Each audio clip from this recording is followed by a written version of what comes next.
Okay, and I think you got a notification? I believe so. Yep. Okay, perfect. Well, all right, everybody, welcome to another edition of 1+1, your place for inconvenient truth-telling and myth-busting. We are rejoined by our returning champion and very good friend to the program, Yves Engler, Canadian historian and geocritic, media critic, anti-imperialist thinker, and activist, a member of Disruption Canada, and a fellow at the Canadian Foreign Policy Institute, which he co-founded. And and just before we get into the topics, I have to read out Yves' fantastic bibliography, Canada and Haiti, Waging a War on the Poor Majority, which he co-wrote with Anthony Fenson, The Black Book of Canadian Foreign Policy, Canada and Africa, 300 Years of Aid and Exploitation, Canada and Israel, Building Apartheid, Lester Pearson's Peacekeeping, The Truth May Hurt, The Ugly Canadian, Stephen Harper's Foreign Policy, Stop Signs, Cars and Capitalism on the Road to Economic, Social, and Ecological Decay, which he co-wrote with Bianca Mugeni. Sorry if I'm butchering your wife's name, Yves. Also a past guest on this show and director of the CFPI. Left, Right, Marching to the Beat of Imperial Canada. And, of course, A Propaganda System, How Canada's corporations, military, academia, and media sell war and exploitations. Yves' latest book is House of Mirrors, Justin Trudeau's Foreign Policy. He's got a book about the Canadian about the Canadian military coming out, and is currently working on another one about Haiti. So, Yves, once again, thanks for coming back on 1+1 on such short notice. Thanks for having me. Always a pleasure to have you, Yves. And one thing before we get into the topics I want that I didn't get to talk to you about last time, and which are very relevant to recent events happening in Israel and Palestine. Today is International Day Against Homophobia, Transphobia, and Biphobia. And I just want to say solidarity to the global queer community. Power to the people, death to heteronormity. And folks, I just have to read out this statement, which I actually wrote on Facebook, and I just have to say the following. So yeah, I stand in solidarity for queer liberation. I say power to the people and death to queer phobia in all of its forms. And no matter what side of this political spectrum you're in, including straight folks who want to throw the queer community under the bus and minimize their everyday struggles, or all tolerance of gays and lesbians but engage in bi-erasure, biphobia, and transphobia, to which I say, fuck that, solidarity forever, and smash the heteronormity. And if people are tired of identity politics and yet want solidarity for the class struggle, I suggest you all watch documentaries on the Stonewall Uprising, the Act Now organization, the Gay Straight Alliance, and you might want to look into queer rights activists who helped out Welsh miners and others in the struggle against Margaret Thatcher in the 80s. So think twice before you don't want to chew gum and walk at the same time. And Yves, anything you want to say to that as well?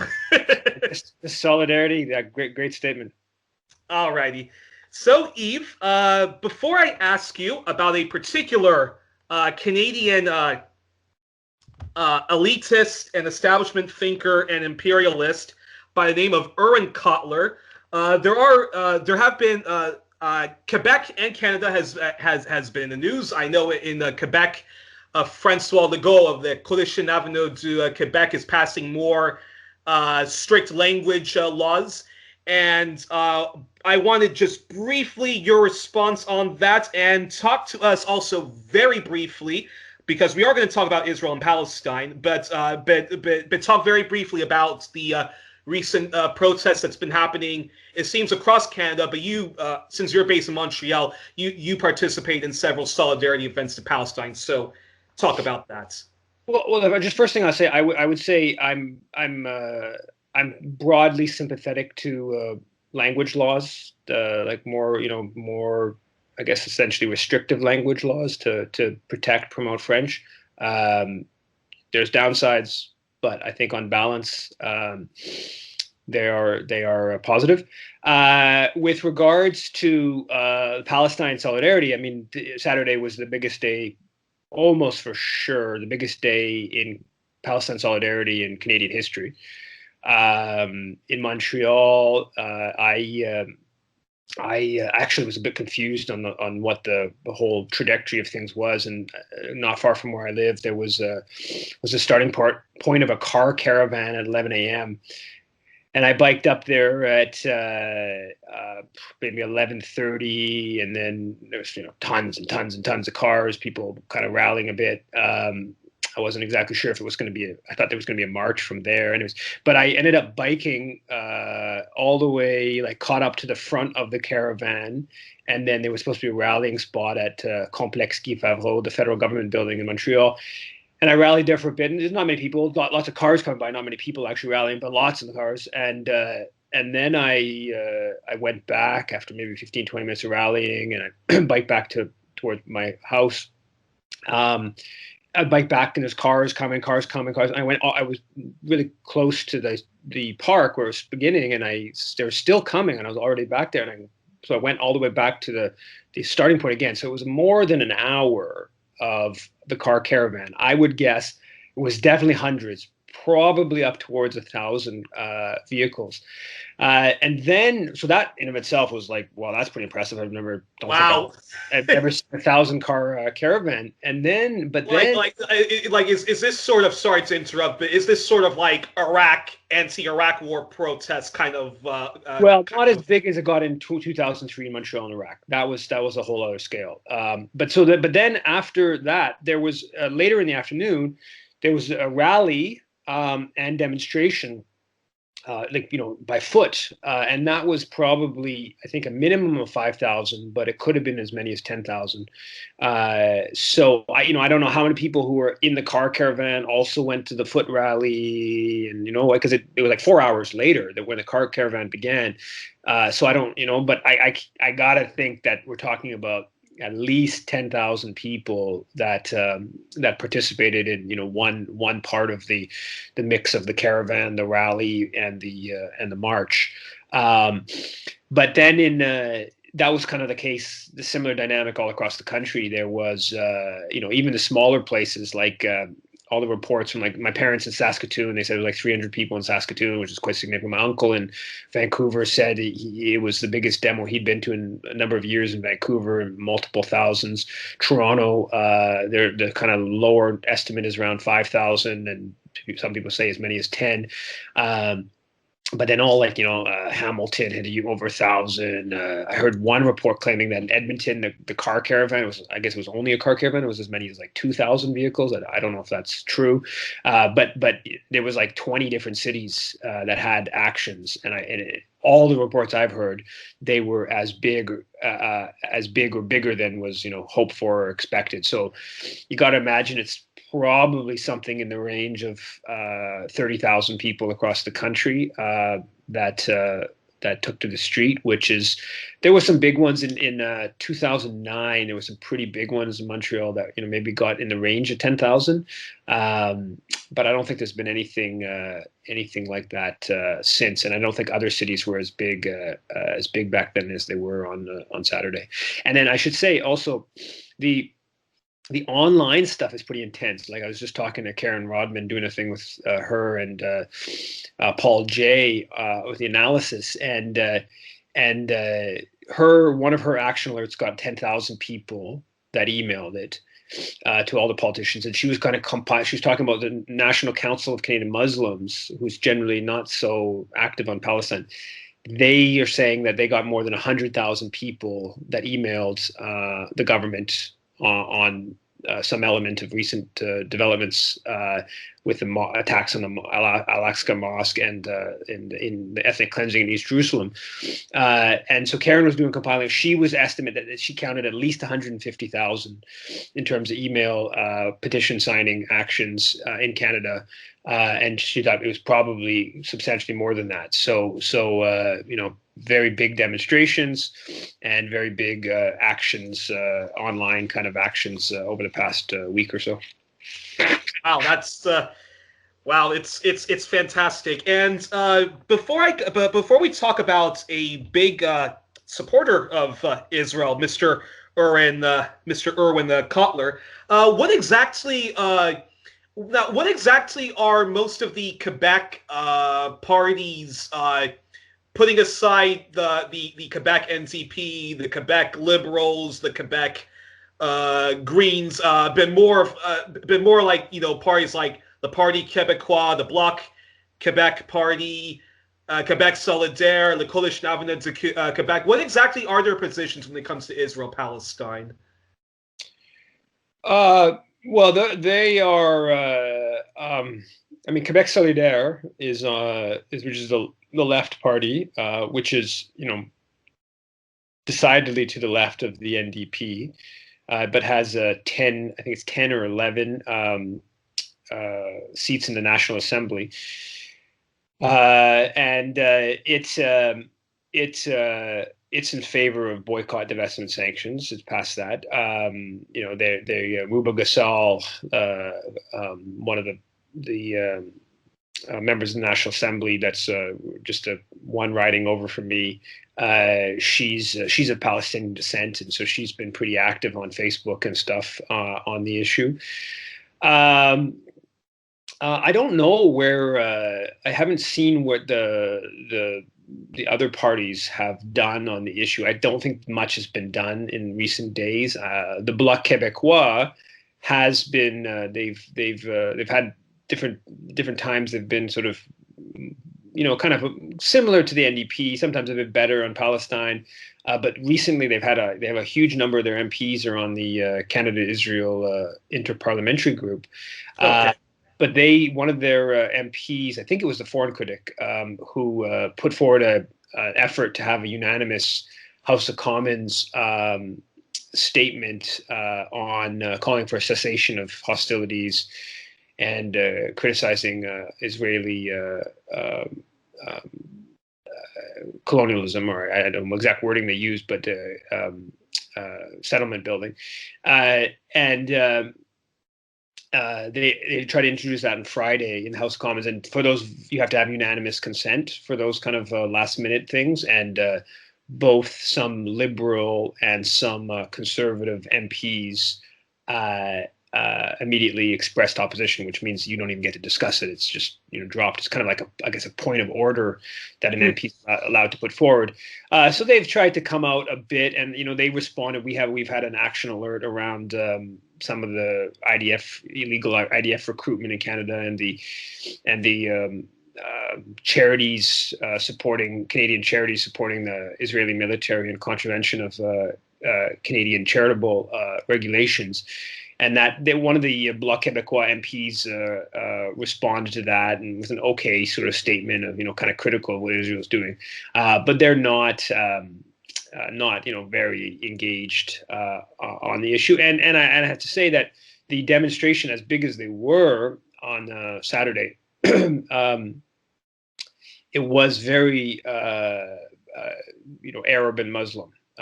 So the sort of like I don't know if you want to call it like the pure laine, as I would say, the sort of white Quebec progressive movement that was really, you know, was the bulk of the mobilization in 2003 against the Iraq War. There wasn't a big turnout of sort of that kind of like the peace movement of kind of milieu, which has been basically become kind of dormant in the past 15 years or whatever. So you know, there's due to also the right wing, the rightward shift in Quebec nationalism as well, you would think. Yeah, for sure, and specifically the anti-Muslim kind of element of that shift, which is an important element of it. Yeah, so there's some of those you know, dynamics that then play out within the Parti Québécois, the Parti Québécois has a history of being, you know, way more pro-Palestinian than NDP, you know, in the 70s and 1980s, where they kind of viewed them, you know, the Palestinian liberation movement and their liberation movement as sort of, you know, similar or whatever.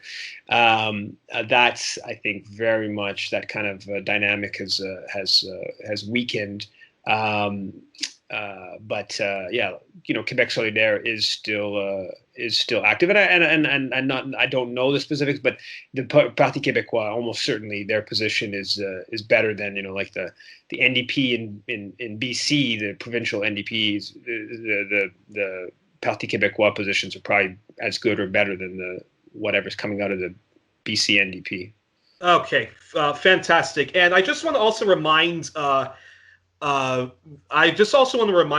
readers and visitors that if they want to if they want to watch a really really good episode that I did with Yves on Quebec politics, they really should watch that episode where I interviewed you. I think the title was all things Quebec, and because that was a really because Quebec is a very fascinating. Quebec is a very fascinating province in and of itself, and in terms of the Islamophobic laws and some of the extreme language laws that Legault has done. I really encourage everyone to read your article, Quebec racism, xenophobia, racism, accompanying right-wing Israeli and Quebec nationalism, and I'll post a link to that. But okay.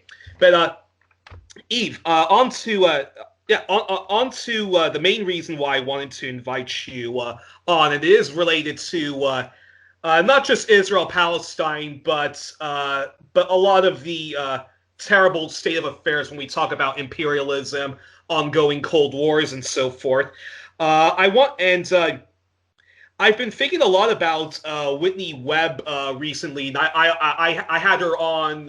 She was one of my first guests. We did an epic 3-part episode where she talked about the Epstein human trafficking scandal, which was sanctioned by the American, British, Israeli deep state and organized crime elements of all of those respective countries. Epstein was running a sexual blackmail operation to make sure that people, continue to do, the biddings of imperialism, specifically Israeli imperialism.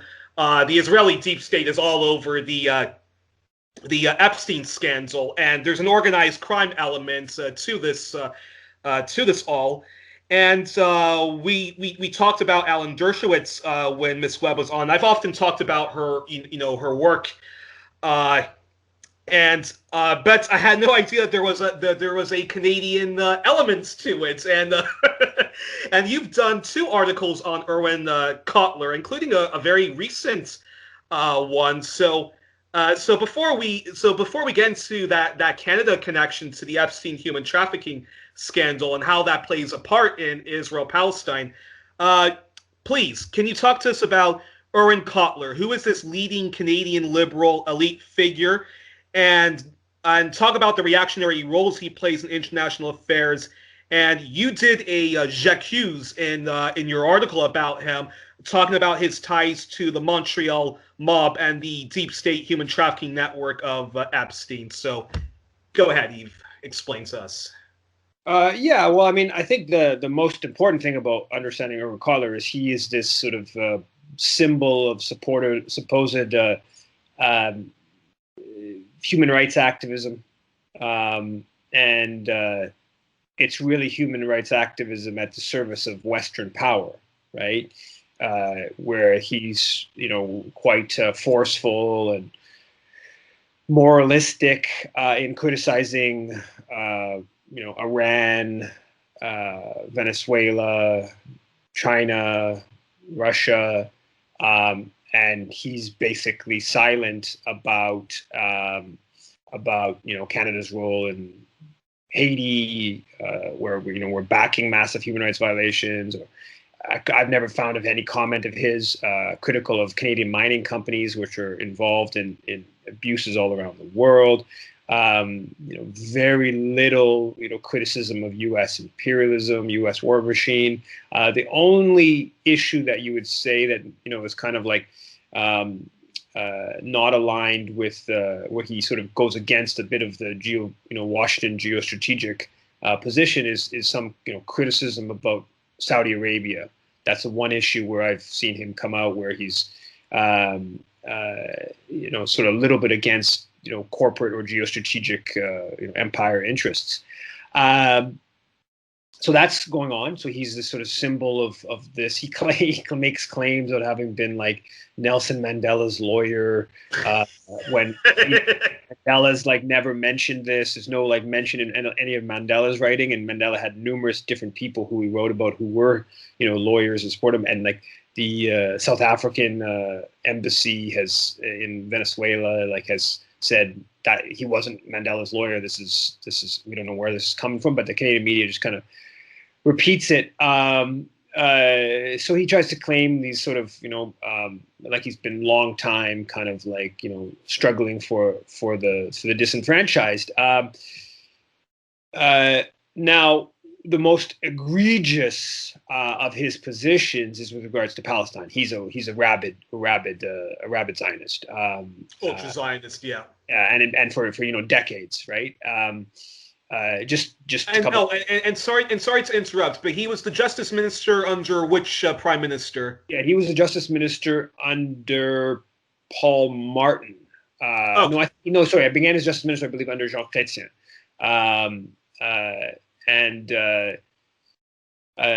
So in the early 2000s, he's just to get a sense of like how kind of how pro-Israel he is. I mean, he basically, from what I can tell, I found something like back in the early 80s, maybe I think it was the invasion of Lebanon, where he may have like said something that was viewed as a little bit critical, but really everything across the board. Just a couple of days ago, he was like the keynote speech for this event organized by the major Montreal Jewish institutions, which is basically a pro attack on Gaza rally, online rally, and Cotler spoke from his apartment in Jerusalem to this rally, and his from his apartment in Jerusalem. Yeah. Well, and he's Canada's special envoy. Right now, he was appointed back in November, Canada's special envoy to supposedly to combat anti-Semitism and for Holocaust remembrance. But really, what it is a special envoy to deflect criticism against Israeli apartheid. That's really what that position is. And him speaking at a pro-war rally from his apartment in Jerusalem is it just sort of further proves what was already clear. His daughter was a member of the Knesset until I guess the last election. Israel's parliament, in case people don't know. Yeah, parliament until a couple months ago. And she was leading the campaign against against Israel being brought to the International Criminal Court. Irwin Cotler himself, he wrote a letter pressuring the ICC not to investigate Israeli officials for war crimes. That was about a year ago. About a year and a half ago, it's almost 2 years ago now, we had a protest in front of the Jewish National Fund, major fundraiser in Montreal. Jewish National Fund is a explicitly racist organization. That's the raison d'être of the Jewish National Fund, is to have land exclusively for Jews, and they exclude the 20 to 25% of the population that are Palestinian citizens of Israel. Not to mention they're involved in West Bank settlement construction. They're involved in supporting the Israeli military. It's more than a century of colonialism that the Jewish National Fund is at the forefront of. And Cotler, of course, attended the event. He walked right past us as we were protesting outside. So this is somebody, again, he calls himself this anti-racist human rights activist while he's attending a fundraiser for the only, as far as I know, legally registered Canadian charity that follows not just racism. I mean, there's many institutions that uphold racism, of course, but we're talking about a form of racism that was made illegal in Canada 70 years ago, right? Where we used to have land deeds that excluded people, right? There were land deeds in parts of Vancouver that excluded Asian people, black people, indigenous people, whatever. And sometimes you see stories in recent even Jewish people, right? Yeah, no, and the battle against the racist land deeds in the 50s actually was the Canadian Jewish Congress, which was right at the center of that, because there were the deeds that were the famous case Noble versus, I forget but the deeds were excluded, were blocking Jewish people from this this housing, this community, and so so this, I mean, just right there, like, you're just somebody who goes into a Jewish National Fund event, and not somebody who goes into it just like completely ignorant. Irwin Cotler's not ignorant about these dynamics. I mean, this is a man that's been around for a while and is a well-read person. So he's a symbol of kind of Canadian international human rights activism, and he basically takes on campaigns that are official enemies. Those official enemies, he's very vocal in criticizing their human rights violations, and those who are our allies, he's basically silent on. And then on the question of Palestine, he's just like a extremist. So he's what I would jokingly call reactionary on everything, especially Palestine, right? Yeah, that would be a pretty good.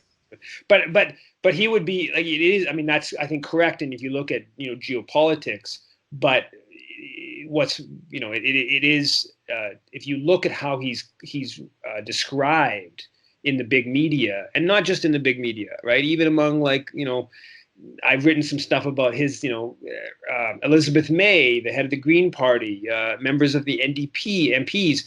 He launches these, like, Iran accountability weeks in Parliament, and other similar type initiatives. He was a big player in the Magnitsky Act, pushing the sanctions legislation that has subsequently been used to target Venezuelan officials, Russian officials.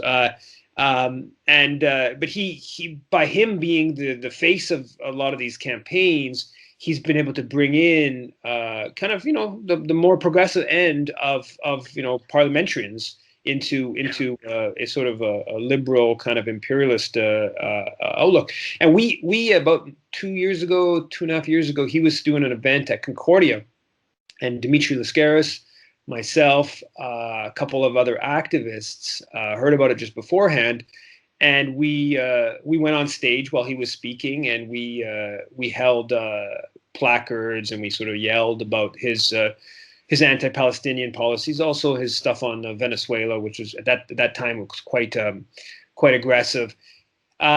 His policies on that, and the next day or 2 days later, there was like a motion in the House of Commons to, like, basically condemn us for having gone on stage. It was like 10 minutes, 12 minutes. He was like, his talk was disrupted. He got to finish his talk even, right? It was disrupted for like 10 or 12 minutes. We just like walked out after a certain period.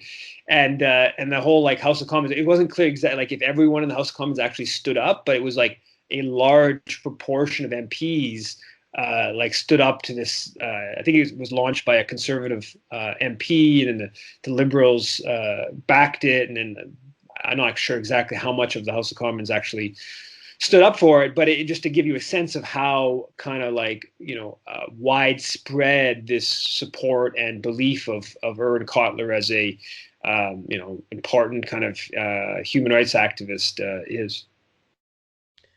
Wow, unbelievable. And now, in your article about him, talk to us about his connections to the to the Jeff Epstein deep state human trafficking scandal, and well, it's not even you that actually accuses him personally. It was a journalist that you were in touch with from the Montreal Gazette that actually exposed that the guy actually has ties to the Montreal Italian-American Mafia, or Italian-Canadian Mafia, the Montreal mob. Yeah, I mean, well, his major tie to Epstein, I think that the point that's the most clear, is that he's best buddies with Alan Dershowitz, right? Cotler is one Globe Mail report said that when he was appointed justice minister, the first person he called, I think before his wife or something like that, I think it said that was Alan Dershowitz to celebrate that he was just appointed justice minister. So they were, I presume they still are, best buddies. Dershowitz sits on the board of the Raoul Wallenberg Center that Cotler established. Another Ultra Zionist group, right? That tries to paint itself as human rights loving and anti-racism, right? Yeah, but what's interesting is that they have the last piece I wrote was about people like Cindy Blackstock, which is an indigenous rights activist who's been really the leading campaigner around the racism and the underfunding of indigenous for indigenous kids schooling and whatnot, and she sits on the board of the Raoul Wallenberg Center. There's a couple of other people like Pearl Elias, who's kind of frames herself as a human rights lawyer. Thomas Mulcair, who was the former head of the NDP, Phil Taylor, a philosopher, Murray Sinclair. I think he may have just left, but he was on it for quite a while. Another voice for Indigenous rights. Yeah, he's an Indigenous rights man. The first ever Indigenous. First ever Indigenous senator. He just stepped down as a senator. I think he was the first ever. They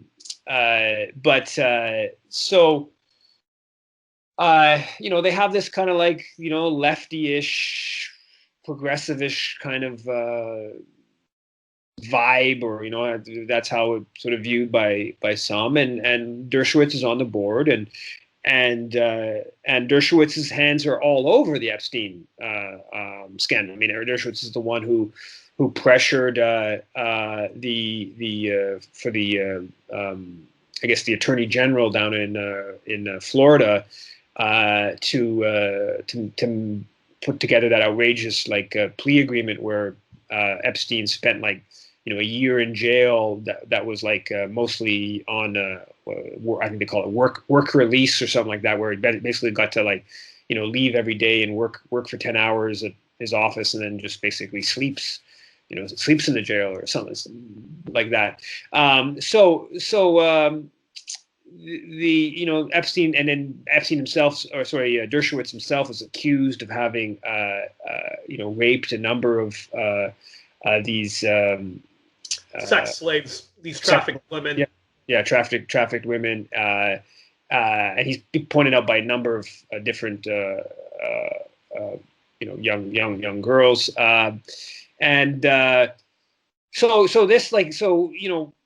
what I wrote about in the thing was if I don't know why these progressive-ish people would be sitting on the board of this organization that's really just a human rights advocacy at the service of Western imperialism. But if that's not enough to recuse yourself from the board or pull your name from this organization, then maybe the fact that there's this Dershowitz guy who's deeply entangled in this terrible sex slave, sex trafficking, rape, whatever scandal this is, you think that might be enough to maybe question why you're part of this, or maybe ask that Dershowitz gets removed or whatever. But it doesn't seem to have had a whole lot of impact. But I don't know what the ins and outs of it. But it kind of flows from this idea that Cotler is just sort of this darling of the big media, and he's just sort of viewed as this great, the greatest activist, human rights activist in the country, who's just spending all his time helping those who are being targeted, and so you get these people who are very who are happy to join a board that if Cotler asks them to join, and it's their way of kind of being part of the establishment but yeah, there's also there was a bit of reporting on Cotler himself kind of being associated with some Montreal Mafia figures. I really don't, to be honest, we don't have a whole lot of detail beyond what was reported on by the Journal de Montréal and some other outlets. But the reason. Oh yeah, continue. No, but yeah. So, but there is some connection. One of some of his associates were tied into the well-known mafia family here in Montreal, the Rizzuto family, that has there's like a Netflix series done on that family, and how much I don't like the whole, for a long time the whole world of Montreal real estate kind of world was, I think it was a lot of kind of mafia involvement. So I don't know if this is, if these ties are more than the norm, or they're just kind of like, that's just the world out there of sort of big Montreal real estate kind of world. I don't really know, but I think that especially for somebody who is sort of painted into such kind of glowing terms by the big media, the fact that Cotler is kind of associated in this world is, I think, at least interesting and should be mentioned. Well, and how that's connected to the whole Epstein sexual blackmail operation is when Whitney Webb did her epic investigative series for Min Press News, Last American Vagabond, and Unlimited Hangout on the whole Epstein human trafficking network. The Canadian connection was that Samuel Bronfman, who's like this really dodgy, oligarch who was involved during the Prohibition period, who also engaged in sexual blackmail. So there's that connection. And then, of course, Jeff Epstein. In your article, you talked about Irwin Cotler's connections, not just to Epstein, but to what Maria Farmer, who was trafficked by Epstein and Ghislaine Maxwell. She said that they worked for a guy called Leslie Wexner, who's part of this Ultra Zionist group called the Mega Group, very secretive, and Epstein was a member of that. And Wexner, Miss Webb has made it very clear, in her interview with me and in other interviews and in her investigative piece, that this Wexner guy, Epstein works under him. And Maria Farmer, one of the first trafficked victims of Epstein, said in an interview with Whitney Webb that Wexner was the head of the snake. So talk about Cotler's connections to that scumbag, basically. Yeah, to be honest, I don't even remember all of the Cotler's connections to Wexner. Wexner was the person, I believe, who gave the house to Epstein in New York. He just donated the house where the cameras and the everything was there to, I guess, presumably to get dirt on individuals as a way to have leverage over them. But I remember that, like I said, this has been... Well, your article, in your article, I actually just have it here. When you talked about Leslie Wexner, Cotler has done a series of events with the Wexner Foundation, and continue on there. There's that he did some stuff with the Wexner Foundation, and he's tied in. I looked a bit about Cotler's direct ties to Epstein. I didn't find direct ties. I'm pretty sure they exist. I would be kind of surprised if they didn't exist, but just because it's not in Google doesn't mean it didn't exist. I never did the kind of research it would take to maybe track that down. But it's the Bronfman element is interesting as well, because the Bronfman family continues to be major players. The head of fundraising for the Liberal Party is one of the sons of the Bronfman. I forget if it's Charles. I forget which son it is.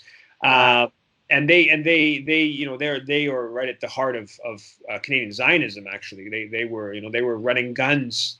They were running guns to the pre-state, the Haganah, the pre-state Zionist militia before the creation of Israel. They were sending guns there and fundraising a lot for Zionism. And now today they're very tied into Israeli real estate and stuff like that.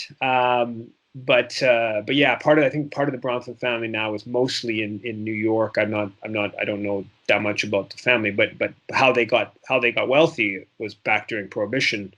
That's pretty well documented about how they were sending booze produced, I guess, probably here in Montreal across the border into the States during Prohibition, and they got very wealthy doing that. And of course, that's all tied into different mob and organized crime and whatever groups. But yeah, so. It's crazy. It's absolutely crazy, and it makes me, I'm sure, maybe you need to get in touch with Whitney Webb, and you both do a joint investigation on the Canada, the Canada angle to to the Epstein scandal. It would be great if more exposés come on Mr. Cotler, don't you think? Oh, for sure. I think it's very important to target Cotler. Across the board. I think that there should be some campaigning going on around Dershowitz being on the board. There are a plethora of reasons that I would call, more sort of political, substantive reasons to be critical of Irwin Cotler. First and foremost, this is anti-Palestinian. His stuff on Venezuela and he's right at the heart, and for multiple years now he's been right at the heart of the campaign to try to undermine the Venezuelan government and his stuff on Iran. So there's a lot of his sort of activism that I strongly disagree with, and but the reality is that I think that there should be feminist groups should be putting out like letters or whatever protesting the fact that the people who are associating themselves with Dershowitz on the board of the Raoul Wallenberg Center. I think that that's kind of thing that there's lots of been similar type. Well, not only that, and it's funny. It's funny that she mentioned that, but not only that. But I mean, okay, even if Israel is not high on your radar, like you're more interested in campaigning on other, human rights issues of international affairs. But the fact of the matter is, Alan Dershowitz and Irwin Cotler, I mean, these guys align themselves with reactionary elements of the political establishment. The Democrats, not the Bernie Sanders, Tulsi Gabbard type of Democrats, but the Clintons of the world who want oligarchy at home and more imperialism overseas, as well as the Liberal Party, right? Yeah, no, for sure. I mean, that's the activism. The activism is activism that's within the confines of not challenging power, which is another way of saying it's not really activism in a social justice sense of it. The sort of the extent to which it gets into the realm of let's call it legalistic criminality. Much of foreign policy is obviously criminal, but is not necessarily viewed that way by widely viewed that way. But the fact that there is this overlap with explicitly criminal kind of associations, elements that deserves to be should be detailed, and partly just as a way of discrediting that whole kind of liberal imperialist human rights kind of activism, because Cotler is probably the preeminent face of that type of activism in Canada.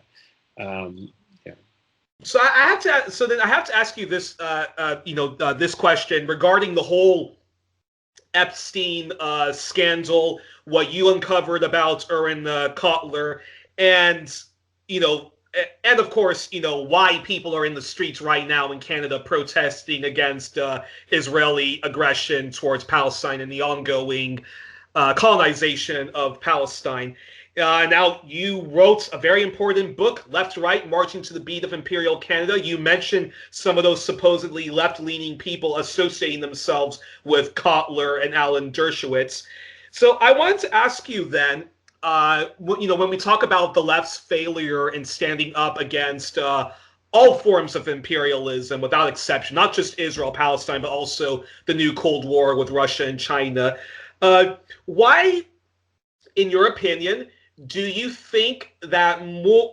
Why do you think, given all the stuff that Whitney Webb has exposed on Epstein, why do you think that Palestine justice groups, human rights, anti-human rights trafficking groups, anti-organized crime groups, and anti-imperialist groups across the board and across the spectrum aren't colluding together to expose the Epstein human trafficking scandal and making sure that all of those scumbags that pal around with Epstein, got money from him, were on his private jets and are in his black book? Why aren't they all coming together and showing solidarity for the Epstein victims, and also saying, guys, these are the criminal lengths the powers to be, especially Israel, are going to go in order to continue the unjust war on Palestine and war on all of humanity, because there's Rwanda. Israeli imperialism is not just in Palestine, but it's in Rwanda and Congo and so forth. And so, yeah, your thoughts on that? Yeah, I mean, I think there would be a number of elements to it. First of all, I mean, it's hard to build any kind of coalition of different groups and almost all kinds of different issues. That's a lot of work. And in this case, it's the perception would be that it's a little bit far flung, the issues, or they overlap in some points, but it's a bit out there. I think there's also a real fear of being labeled anti-Semitic, right? And some of that, and a lot of the details of this stuff is like, they're not all like, it's not confirmed beyond. I mean, I think it's pretty clear that Epstein was working with CIA and Mossad and putting pressure on different politicians and different figures through getting dirt on them or offering them services in quotations or whatever. But it is not all. It's not kind of completely proven, and it's a lot of this stuff isn't kind of like murky. A certain amount of murkiness of the details, and it's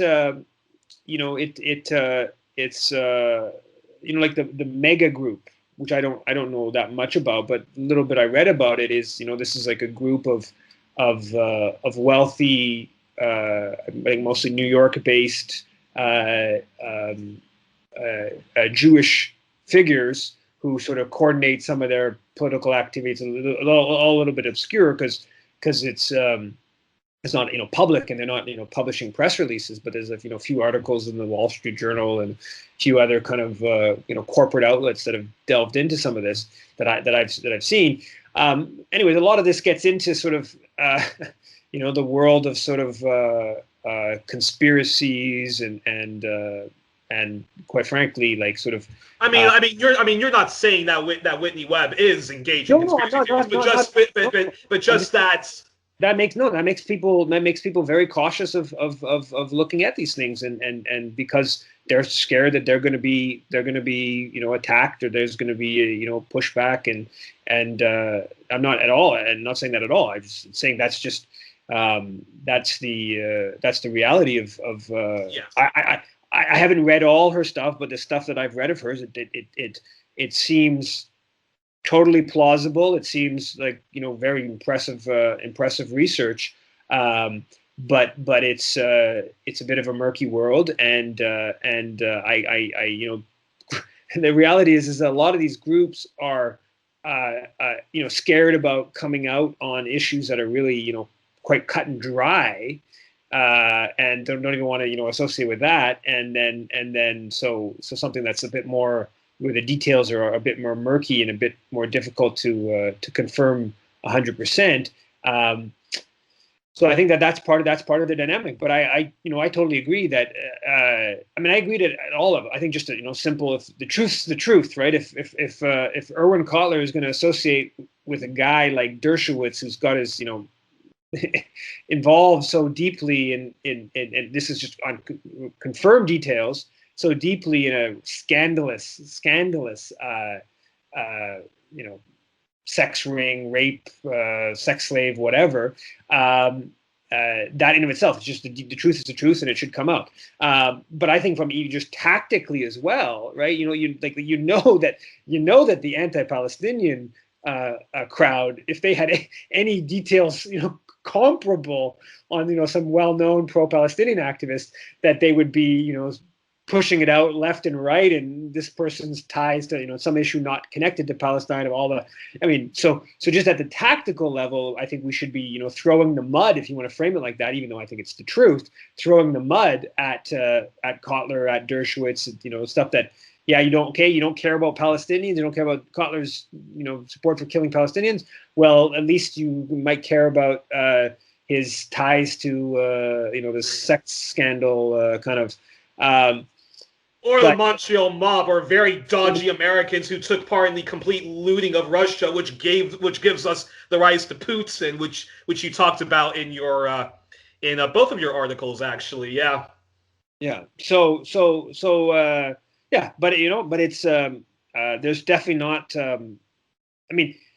No one in the corporate media, of all these people who said all this wonderful stuff about Cotler, at this point in the Canadian corporate media, Dershowitz would be viewed as a kind of, a sort of too toxic, right?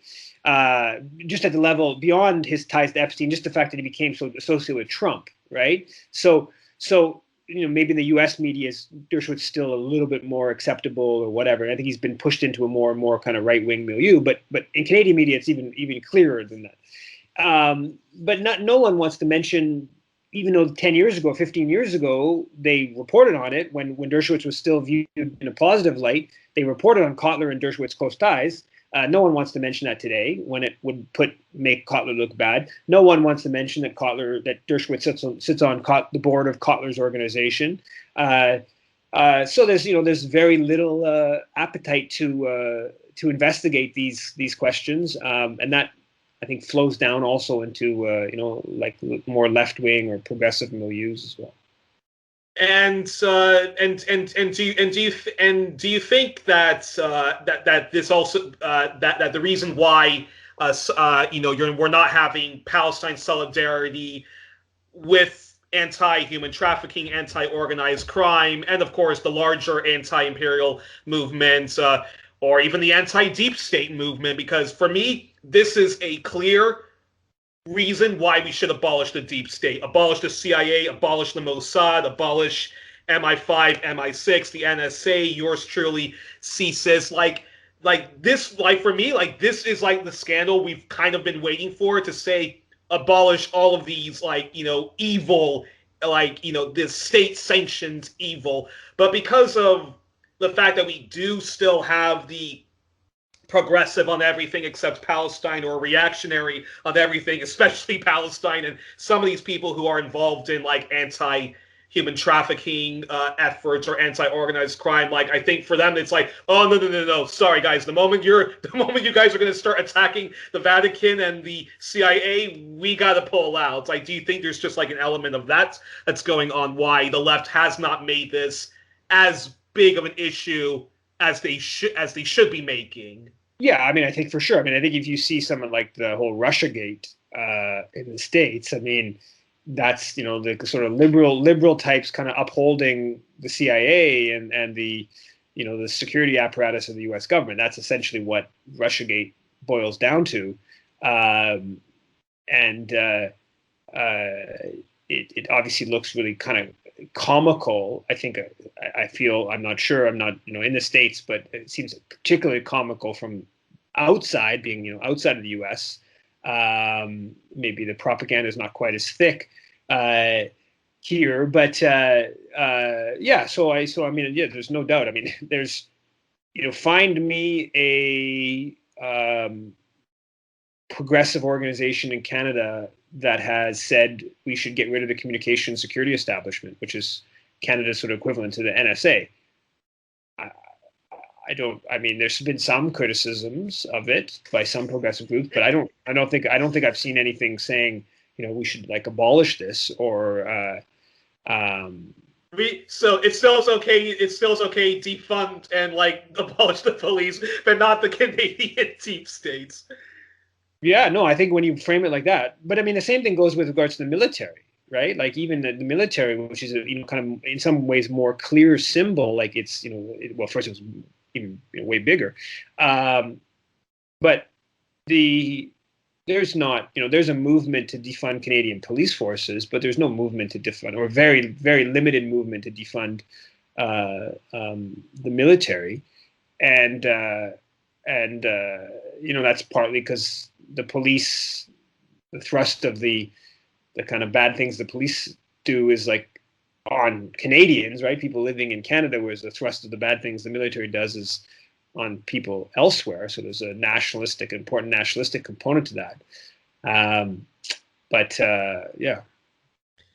Well, the left needs to step its game up. What can I say? The left really, really needs to step its game up. And I was talking with some comrades in Canada and elsewhere about how I no longer have patience anymore for my Israeli friends and apologists for Israel, given all I know now about Israel, not just on Palestine, but Israel being a partner in crime to the Anglo-American Empire in Africa, in Latin America, and the Jefferey Epstein scandal. So all I can say is I think we need to step our game up, but there's also just it's again, I remember our second conversation where we talked about indigenous people who say bizarre things like Canada is a force for good in the world, but it's not a force for good on us, which is so mind baffling. And I just think, I don't know, maybe we need to start more organizations which are anti-deep states actors, and again, do more teach-ins and explain to indigenous community, the wider multiracial working class community, that militarism and the deep state, these are they are connected to the very police state that you guys want to abolish. And if you want to live on planet Earth, when we talk about living on, trying to give the Earth, several more years to live, and trying to push back against what's going to be the inevitable climate chaos, we cannot be supporting any kind of militarism. And that's why we should be having détentes with Russia and China. Yet the left continues to fail on that, right? Yeah. I mean, I think the failure on militarism is pretty substantive, and I think the failure on geopolitics and Western empire and U.S.-led imperialism is pretty substantive. So I mean, I've detailed many different examples of that in the Left-Right Marching to the Beat of Imperial Canada book, and many of those continue, right? Like the defense critic of the NDP, Randall Garrison, who's just a phenomenally anti-Palestinian, but phenomenally anti-human. I saw his appearance on the CFPI, and I was flabbergasted at the shit he was saying. Yeah, and it's also the shit he doesn't say. He has nothing to say about Canada spending up to $286 billion on new naval vessels. It's got nothing to say about the $77 billion on fighter jets.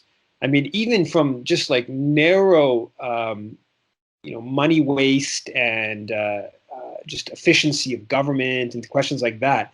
The naval vessel thing is a scandal, an absolute scandal.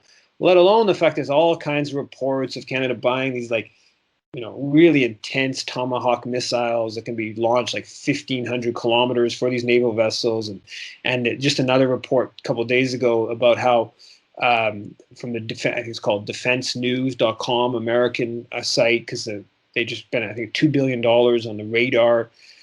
And the American government had to okay the sale for the Canadian naval vessels, and it states explicitly this is about the radar is going to enable Canadian vessels to fire missiles that are the Americans are going to direct where the Canadian naval vessels are going to fire the missiles, was essentially what the wording of the article. So that you just from this narrow questions of independence of Canadian foreign policy, not even getting into more minutia of morality and all kinds of levels, just the level of efficiency of purchase and should our whole military be structured to advance the American military, and a complete silence, just a total refusal to raise the issue. It's just so completely tied to Canadian militarism, and that's the defense critic. The only issue he's willing to talk about is the sexism. He's willing to criticize the sexism within the Canadian military, which is real. Clearly, it's a major problem. You've even written about it. You even did an article about the epidemic of sexual assaults in the Canadian military. Well, what about the women that are killed by the Canadian military abroad?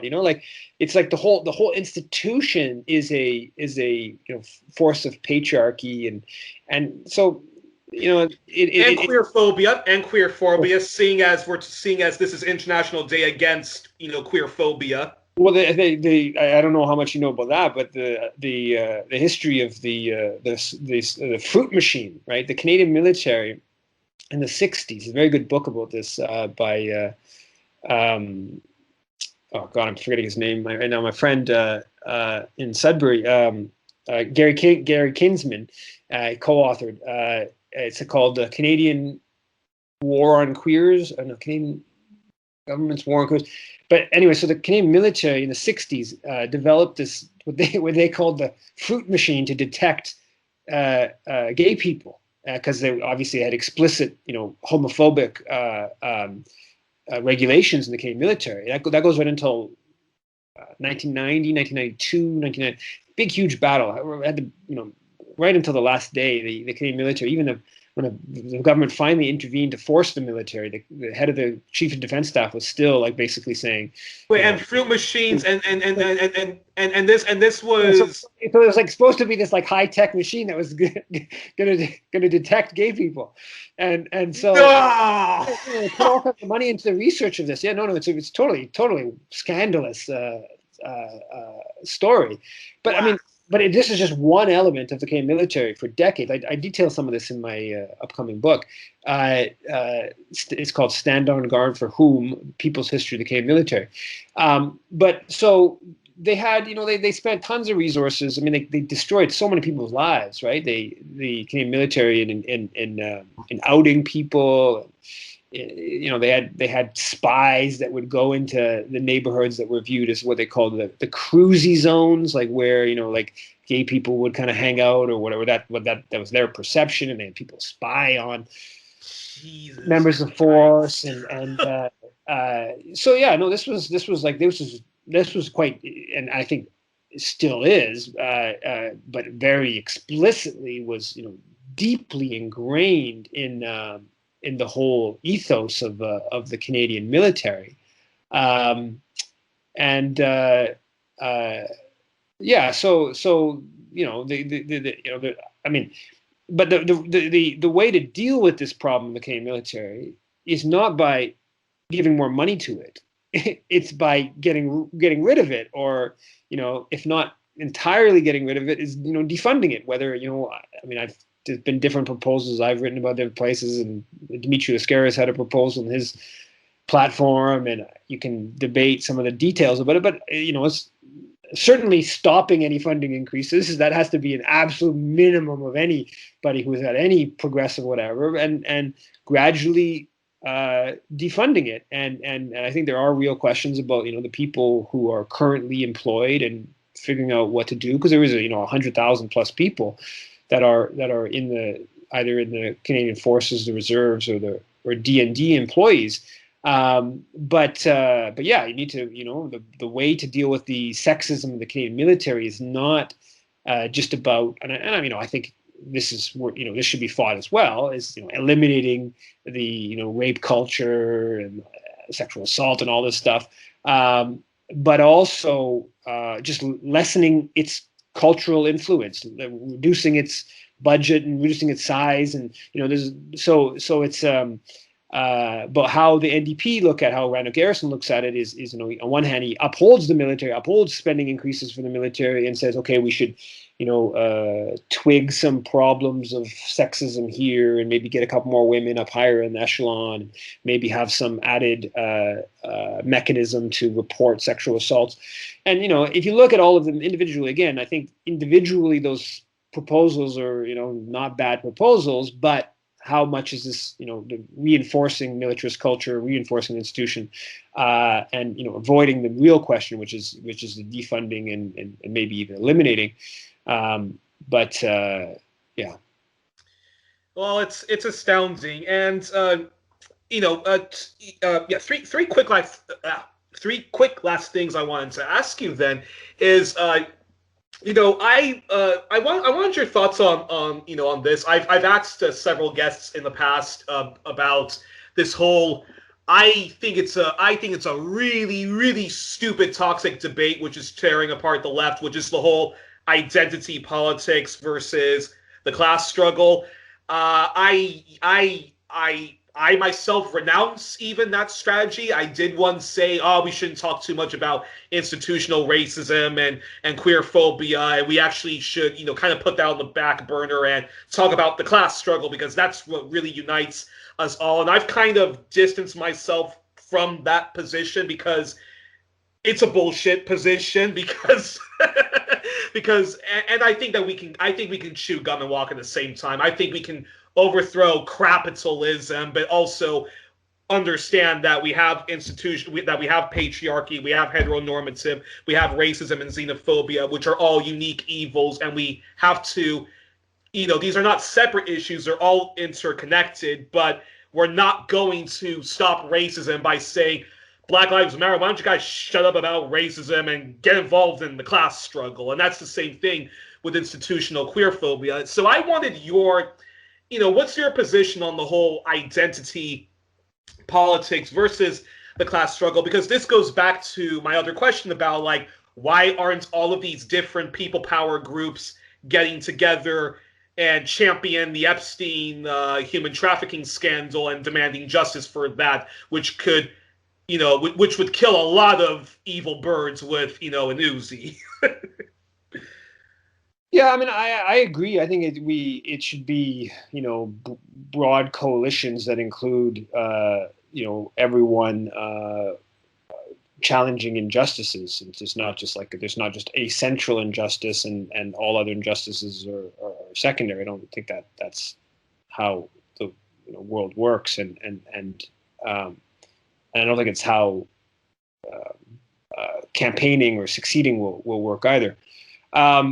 The element of identity politics that I would have a disagreement with would be a slight bit more of like a side to that. Was like, to me, it was way more about like, are you engaged in the struggle? Like I think there's some people who their framing of like activism is just it's not about like building a coalition or mobilizing, organizing. It's like my politics are just me, right? Like that, like and in some cases people who are very much oppressed by transphobia, for instance. But like, do you want to, the way to overcome transphobia is by having, couple demonstrations against transphobia, or a couple talks about different elements of transphobia, or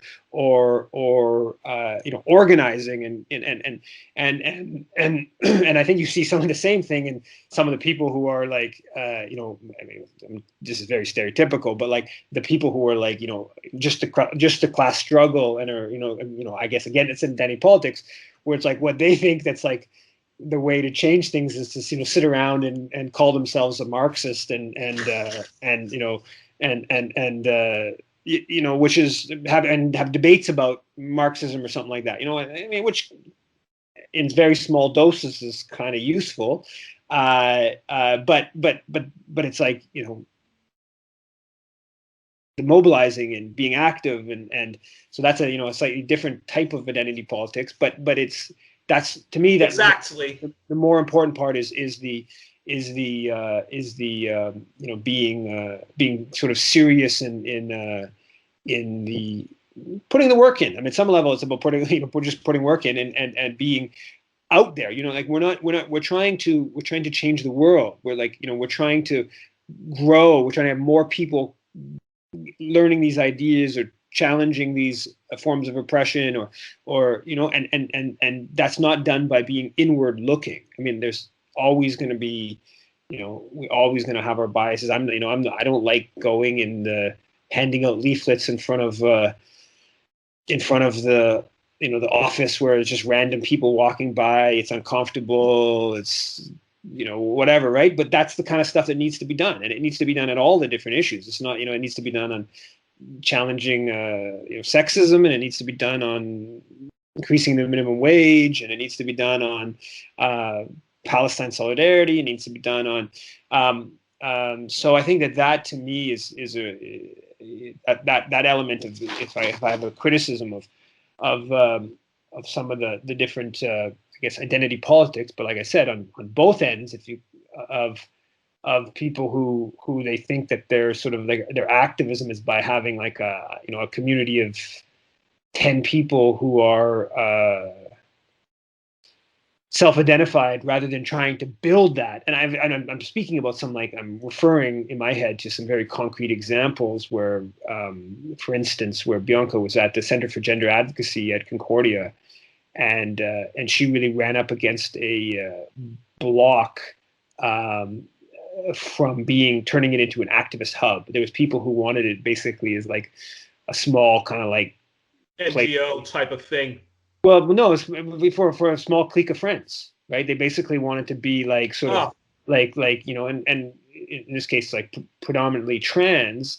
They wanted to be sort of like a small kind of like, I don't know, safe space for 8 people or 6 people or 10 people, versus being a hub of feminist, trans, queer, whatever activism, and I think that's some of that kind of thinking, and I've seen it. Like I said, I've seen it. I've also had people that I've been involved in some activism with, which I really their activism was, let's go to the bar and talk Marxism, which I guess can be fun in some situations, but that's not. I don't see that as real activism. So there's some of those dynamics. I think they need to be. We need to be more popular with our thinking and how we want to what changing the world is. I mean, because it kind of because I'll be honest, I have my issues with some of the Black liberation groups, even even the ones that I do sort of kind of align my politics with when it comes to justice for Black people in specifically the United States. I sometimes complain privately, and sometimes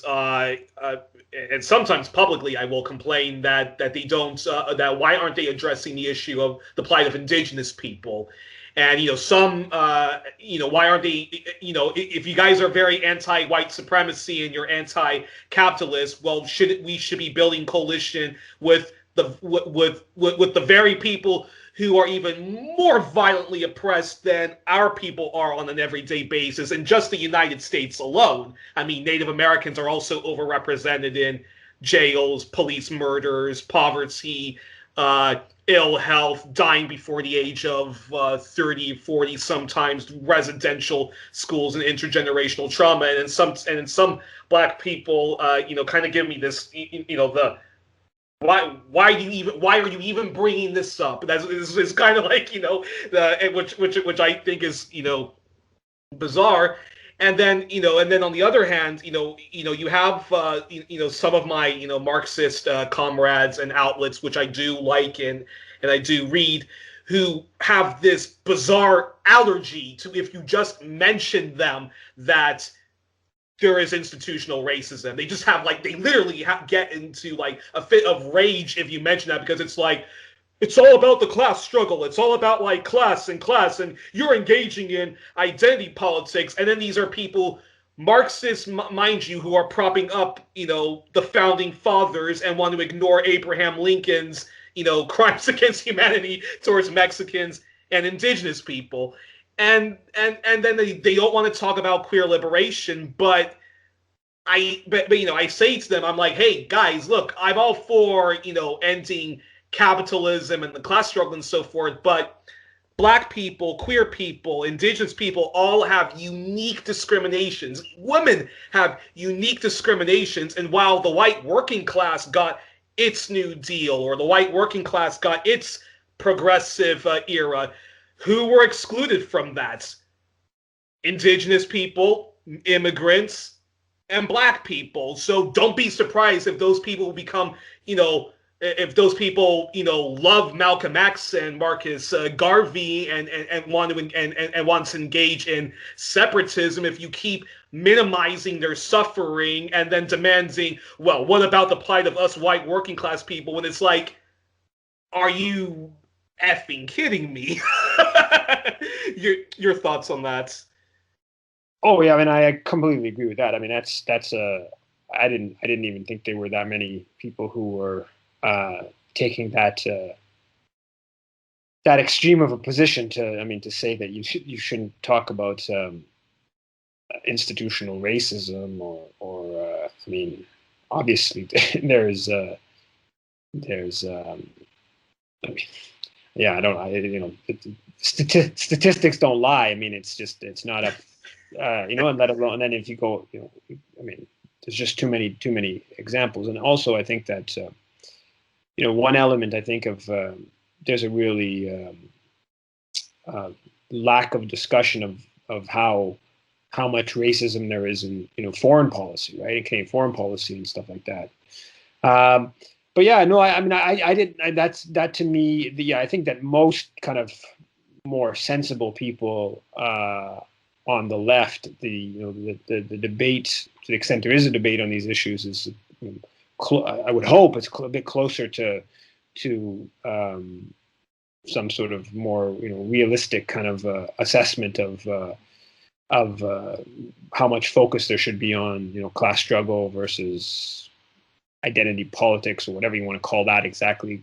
That's a kind of a bit of a complicated theme anyways, but yeah, I think that the much better way I actually, I mean, I don't know, but I think that Black Lives Matter kind of movement, I feel like that's an example where there's a sort of certain understanding of even there was important elements of that were sort of young people in the States, white young people in the States, who were obviously in solidarity with BLM and against police violence, or wanting to defund the police or whatever, but also kind of viewed in that movement a rejection of kind of broader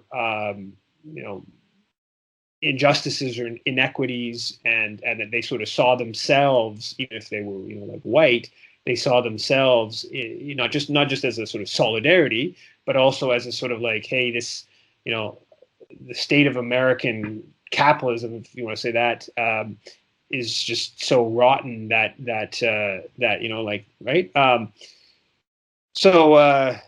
Yeah, but certainly some of those where to put the emphasis. I mean, on a personal level, like my emphasis is really on foreign policy issues, which in large part because I think those issues are massively de-emphasized, and because I think that the reality is that the worst of the injustices are actually are taking place afar. Now, having said that, during the student strike in Quebec in 2012, I went to, I don't know how many, dozens, maybe even to 100 demonstrations over a multiple month period.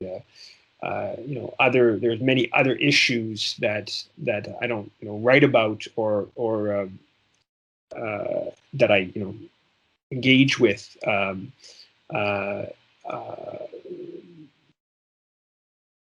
Uh-oh. Uh-oh. Uh-oh. Hold on one second, folks. There seems to be a problem. Yves, you still there?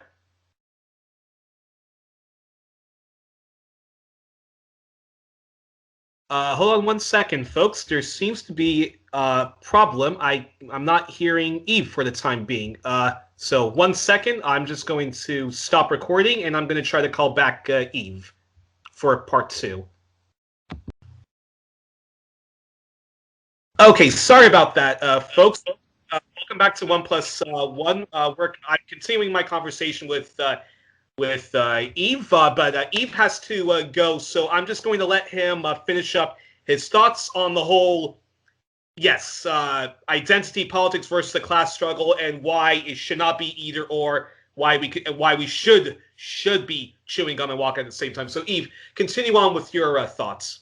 Yeah, I mean, just to conclude, I think it's really more sensible to think of like coalition building and bringing together different groups and forces that are challenging injustices and oppression, and I think that if done sensibly, rather than viewing as like taking away from, which I think is part of how some people view it. Yeah. In fact, it's actually strengthening, right? Yeah. So now, how do all the mechanics of that work in concretely? That's not always that easy or that straightforward. But I think that has to be the way to think about things. Yeah. I'll just close by saying, because there's a lot of, straight Marxists and so forth who who kind of minimalize the suffering of queer people and so forth, and they say that's too divisive right now, and we're not going to win with an electorate if we are waving rainbow flags and so forth like that, or the flag of trans people. And I would just say to them that if you want more allies, you should not be. If you want more allies, it's all about solidarity. If you need to also practice what you preach. If you're all about the class struggle and stuff like that, then you have to recognize that women suffer uniquely, queer people suffer uniquely, Black, Indigenous folk, and immigrants, and the Roma people, the Gypsies, suffer uniquely. And if you want solidarity, if you really want people to be part of, the workers' movement and the union movement, and you think that it's too divisive, identity politics, as they have it, as some have analogy to, then I would just say to them, look at the Stonewall riots. Look at what the queer liberation movement did with Act Now against, the medical, racism and heteronormity that was happening to people during the AIDS crisis of the 80s and 90s. Study those, and also just look at the fact that that one of that there was a major gay rights organization, gay and lesbians for the minors, which actively stood in solidarity towards the minors who were resisting Margaret Thatcher's privatization and pit closures.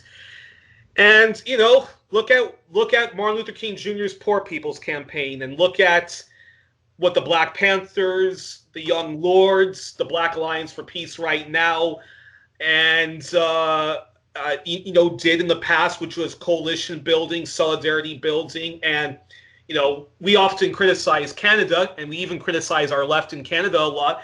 But one thing I'm very inspired that's happening in your country is the solidarity coalition building that's happening between the Black Lives Matter of Canada and the Indigenous Lives Matter, anti-colonial Indigenous Red Power movement, which is building more and more coalition buildings where they talk about each other's issues, embrace one another, and say to white supremacy, your days are outnumbered. And that's, I think, that's my response to those who sometimes want to do, who are class reductionists, and even others who are race reductionists or even queer liberation reductionists. Anywho, sorry about that. Yves got a bit on a rant in my mouth. It's dry now. Okay, anywho, but Yves, you have to go now. So I'm going to let you go. So we were joined on this edition of 1+1 with my good friends Yves Engler. Yves, best of luck to the solidarity process that's happening in Palestine and other issues which I know you're involved in. I hope to get you back on soon. And as always, give my best to Bianca and little Joshua, and I hope I don't get you in trouble if you're a bit late. Thanks. Ciao, till then.